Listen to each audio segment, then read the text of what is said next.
Hey, boo, how you doing? Welcome back to Yam Yam, the podcast where pop culture meets real talk with a side of soul food wisdom. It's me again, Jersey, and today we're going to be talking about a subject that hits home to a lot of women and it may even impact some men: body image and the journey to self acceptance. We're diving into body positivity, but not just the feel good, hashtag friendly version. We're getting real about what it means to truly embrace your body in a world that constantly tells us you're not enough. And what I mean by us, I mean women. Now, let's get one thing straight right away. Body positivity isn't about promoting obesity or ignoring health. It's about rejecting the idea that your worth is tied to your size. It's about saying, I deserve love and respect no matter what my body looks like right now. Health is personal, and what we don't talk about enough is how often mental health plays a huge role in how we treat our bodies. When we feel good about ourselves, we take better care of ourselves. Body positivity is about loving yourself enough to make choices that support your well being, whatever that looks like for you. I've had my own struggles with body image, especially when I was younger. I'll never forget being 13 and already having much larger breasts than most of my classmates. And kids can be so cruel. They used to call me Titany, which I hated. I was so self conscious that I would take my nana's gauze wraps and flatten my chest down just so I wouldn't stand out as much. I did this for a long time because I was too embarrassed to embrace that part of my body. But I'll never forget that day my nana realized what I was doing. She noticed her knee wraps were gone and that they kept disappearing. And when she put two and two together, she wasn't mad. She sat me down and said, Honey, hiding from yourself only makes the world harder. Love yourself first, and everything else will fall into place. That hit me deep. She didn't tell me to stop or criticize me. She reminded me that no matter what, I had to start loving myself. By the time I got to high school, I realized it was just too exhausting to keep caring so much about what people thought. It took too much energy to constantly hide a part of myself. So I let go. I stopped flattening my chest and started focusing on the things that made me feel good about myself: my creativity, my passions. And once I stopped hiding, I found that confidence I thought I didn't have starting to show up. Body positivity isn't about denying that you might want to make a change to your body.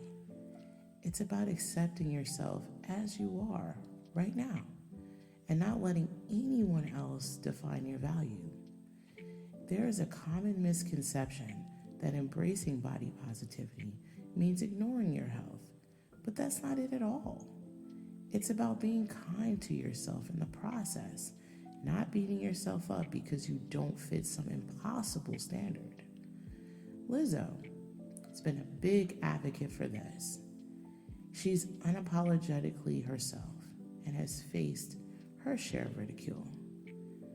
But here's the thing: Lizzo shows us that body positivity is about self respect and confidence, no matter what the world says.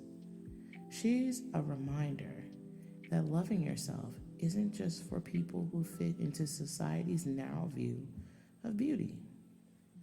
So here's the takeaway: your worth doesn't come from your body size, the number on the scale, or anyone else's opinion. You deserve to feel good in your skin, to show up in the world as you are, unapologetically. My Nana's words still ring in my ears today. Love yourself first, and everything else will fall into place. And as I wrap up today's episode, I want to take a moment to think about the parts of your body or your appearance that you're struggling with. I want you to take that moment, not me, because I'm absolutely perfect. Acknowledge those feelings, but don't let them define you. Have the power to change how you see yourself, to show yourself the kindness and acceptance you deserve. Be patient with yourself. It's a journey, but it's one worth taking. Before we wrap today, as I just said, I wanted to send a special thank you to everyone who has indulged this process with me. I am a student, I am a mother, I'm a communicator, I'm a wife, I'm a friend, I'm a sister. I have a lot of roles in my life. And outside of being the most beautiful, wonderful, special child's mother, this is the second best thing that I could ever do.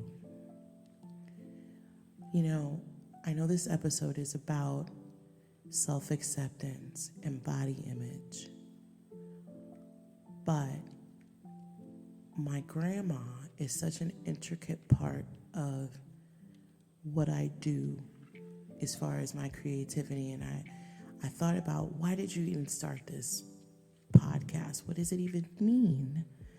Why is she at the center of this? And when my grandma died, I cried a little, right? But not a lot. And I feel like this is my way of grieving her in a healthy way. This is my way of remembering her.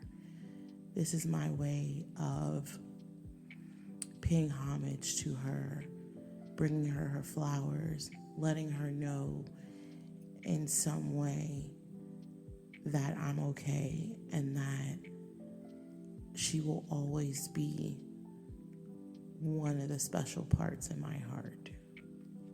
And that a lot of my personality, a lot of my antics, a lot of the things I say are very reminiscent of her, and so many things that I learned and how important she was to me and is to me.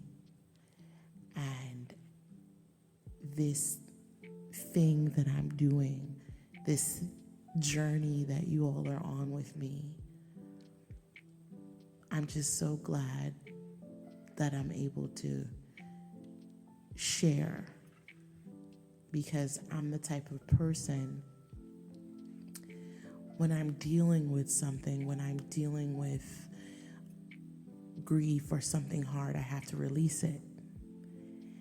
And this is my way of releasing it. And it feels so good every week to take this time to sit in this moment with you all and to remember those good times in that kitchen, those good times at her bedside, those good times laying beside her on her arm, those good times listening to her and her hugs and her jokes and her language to share with you all.